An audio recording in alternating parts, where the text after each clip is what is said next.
Hey guys, I'm coming to you from my shop slash studio that I'm working on right now. Hence all the construction that you're seeing around here. But I wanted to talk real quick about the stabilizing brace comment period that's going on right now. Now, a lot of people have asked me, give me examples of a letter, give me some ideas on what I can write. It's not a matter of people being intimidated. It's a matter of, I think sometimes we get a little bit overwhelmed whenever we have to professionally communicate in a polite but aggressive and firm way. And what I like to do is share my thoughts on that. I have points that I like to make in terms of what's going on with this stabilizing brace comment period, and I want the ATF to know all of my thoughts. My suggestion to you guys is, and I'm going to post this exact letter of mine to the ATF in the comment section of my YouTube video. Go in there and rob whatever you want, plagiarize whatever you want. You're welcome to take it. My suggestion to you would be, we don't want to make too many of these letters too long like I've done. I've made a letter, in my opinion, too long. What I would recommend is take one of the 6 points that I've suggested here and give your own rendition of it. You can copy it word for word if you want to.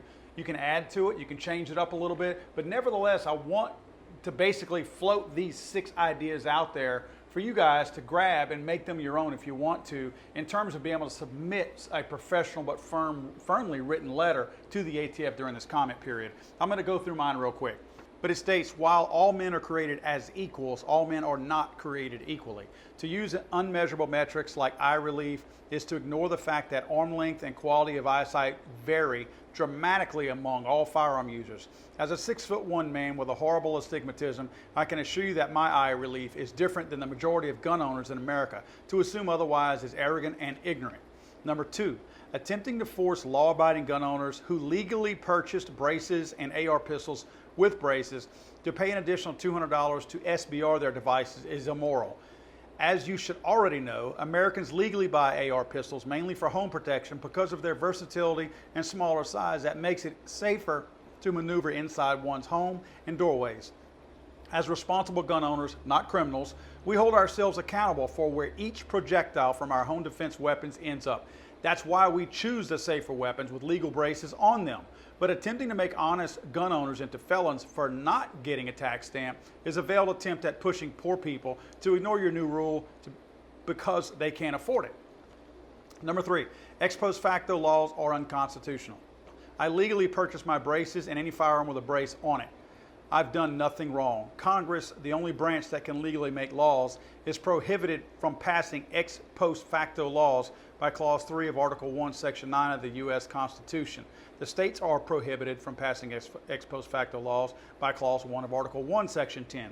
This is one of the relatively few restrictions that the United States Constitution made to both the power of the federal and state governments before the 14th Amendment. As a bureaucratic organization, the BATFE doesn't have the authority nor the constitutional clearance to pass retroactive laws. Number 4, while the ATF has a long history of loose, non-specific wording, it has rarely been on this large of a scale where it would affect millions of Americans overnight. Using arbitrary wording like eye relief, would be, may be, likely designed, intended to be, useful for, and countless others shows that the ATF isn't really certain what or how they want to restrict braces, or else they're purposely trying to leave definitions non-definitive in order to be able to include anyone under the guilty umbrella. I'll make those changes right there. If true law enforcement operated the same way, either everyone would be in jail or no one would be in jail. When everything is illegal, nothing is illegal. Number 5, the new arbitrary rule is purposely meant to make honest people into criminals. If you aren't smart enough to know that these changes have zero effect on actual criminals, then you have no business being in, quote, law enforcement because you are too naive and gullible. All Americans with little more than a 5th grade education knows that criminals could care less about any ATF ruling. Please be smarter. I expect more out of my government servants. Number 6, speaking of criminals, if you truly cared about criminals and crime rather than setting up law-abiding Americans, why aren't you staking out the mean streets of Chicago to rid the streets of actual criminals with illegally obtained weapons? Why aren't you setting up a sting operation in the nastiest areas of St. Louis? Why does the ATF make thousands of unnecessary visits to perfectly legal dealers annually to harass them and look down on them when they spell a name wrong or put the wrong serial number, yet you avoid high crime areas as if you don't care that they're high crime areas? I realize the ATF helped Attorney General Eric Holder illegally run guns to Mexico, but I honestly thought that ended with that corrupt administration. It almost looks like you're not concerned with actual crime, but are totally focused on creating new criminals. I appreciate smarter people and wiser minds at the ATF discontinuing this ridiculous, carelessly thought out set of rules regarding legal stabilizing braces. I made the point of putting legal stabilizing braces in there because I want to drive the point home that these braces were either purchased by us legally or they were on firearms that we purchased legally. We did nothing wrong. We broke no rules whenever we made these purchases. And it drives me absolutely insane that that's what we've stooped to. The fact that we're all sitting here waiting for bureaucrats that were not elected to somehow decide if we're all going to be felons or not, unless we decide we want to pay for a $200 tax stamp. So guys, take this letter, use it however you want. I don't care if you copy it word for word.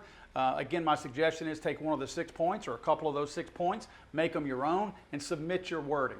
But whatever you do, be as respectful as you can. I know right here I kind of thumbed them in the eye a little bit on some of these things, but I think it's important you also show a certain level of honesty as well, because some of these people, we may actually be getting to and talking to a good person. I'm not saying there's many or if any at the ATF, but there's very well might be. And I think it's very important that we show that we are good people, we're passionate about what we think, what we care about, the Second Amendment, the Constitution in general, and that we're willing to get personal about it, but be professional about it at the same time. Good luck, guys. Hey, let's beef this up. I noticed that there was 10 or 11,000 comments that had been made, but there was like a ridiculously high number of people who had actually viewed the rules and I guess the potential rules that they're actually putting out there. Just think if half the people who had viewed this actually were making comments. Again, it doesn't have to be as long as mine. Make them short, make them sweet, but just make them.